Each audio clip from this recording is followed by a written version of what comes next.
তুমি সাইকেল চালানো শিখবে তাই আমি আজও সাইকেলে ঘুরে বেড়াই, শুধু ছলনায় তোমার ছোঁয়া মেলে না।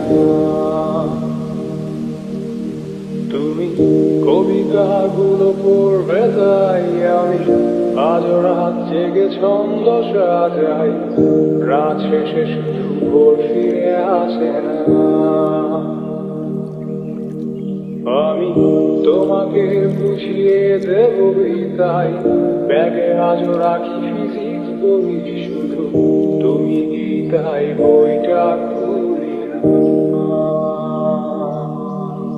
তুমি ছুঁড়ে ফেলে দেবে এই ভয়ে আমি সিগারেট রাজু লুকিয়ে, শুধু এখন তো কেউ বারণ আর করে না।